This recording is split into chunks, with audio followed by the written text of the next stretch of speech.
જાફરાબાદના ટીમ્બી મુકામે શ્રી સ્વામિનારાયણ હાઈસ્કૂલના વિદ્યાર્થીઓને પ્રાકૃતિક કૃષિ વિષયક વિગતો અને માર્ગદર્શન અપાયું। ટીમ્બી ગામે પ્રગતિશીલ ખેડૂત ઘનશ્યામભાઈ ભાલાળાનું શ્રીજી પ્રાકૃતિક ફાર્મની મુલાકાતે ટીમ્બી શ્રી સ્વામિનારાયણ હાઈસ્કૂલના વિદ્યાર્થીઓ જાફરાબાદ તાલુકાના ટીમ્બી મુકામે હાઈસ્કૂલના વિદ્યાર્થીઓને પ્રાકૃતિક કૃષિના વિવિધ આયામો અને બાગાયતી પાકોમાં પ્રાકૃતિક કૃષિનું મહત્વ વિષયક નિષ્ણાંતો CSPC જાફરાબાદ તાલુકાના સંસ્થાના એગ્રીકલ્ચર ભીખુભાઈ ગજરા અને ઘનશ્યામભાઈ ભાલાળા દ્વારા વિગતવાર માર્ગદર્શન આપવામાં આવ્યું હતું।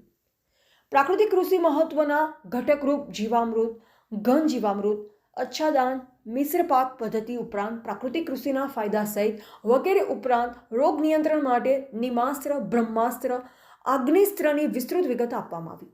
બાગાયતી પાકોમાં પ્રાકૃતિક કૃષિના મહત્વ વિશે પણ વિસ્તૃત છણાવટ કરવામાં આવી હતી। અમરેલી જિલ્લામાં પણ પ્રાકૃતિક ખેતીની પહેલને બહોળા પ્રમાણમાં પ્રતિસાદ મળી રહ્યો છે।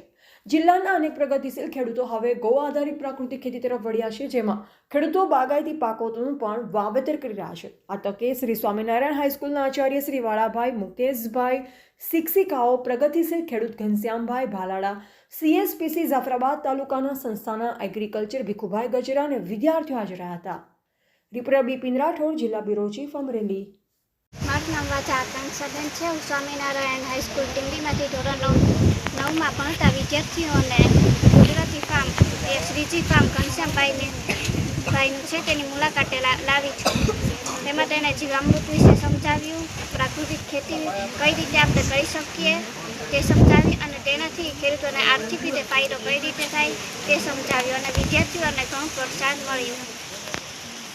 મારું નામ કશ્યપ યુવરાજ છે। હું શ્રી સ્વામિનારાયણ હાઈસ્કૂલ ટીમ્બીથી આવું છું। હું ધોરણ 9માં અભ્યાસ કરું છું। અહીંયા અમે શ્રીજી ફાર્મ હાઉસની મુલાકાત લીધી। ત્યાં ઘનશ્યામભાઈ ભાલાળાએ અમને પ્રાકૃતિક ખેતી કેવી રીતે કરવી તેનું માર્ગદર્શન આપ્યું અને તેમણે સમજાવ્યું કે આપણે ગૌ માતાના મદદથી જીવામૃત બનાવી શકીએ છીએ અને તેનાથી આપણે ખેતીમાં સારું ઉત્પાદન મેળવી શકીએ છીએ, જેથી ખેડૂત વર્ગ ઊંચો આવે અને તેની આર્થિક સ્થિતિમાં પણ સારો એવો સુધારો થઈ શકે છે, જેથી આપણે નબળા વર્ગના ખેડૂતોને પણ આગળ લાવી શકીએ છીએ અને આપણા દેશને પણ આગળ પ્રગતિ કરાવી શકીએ છીએ।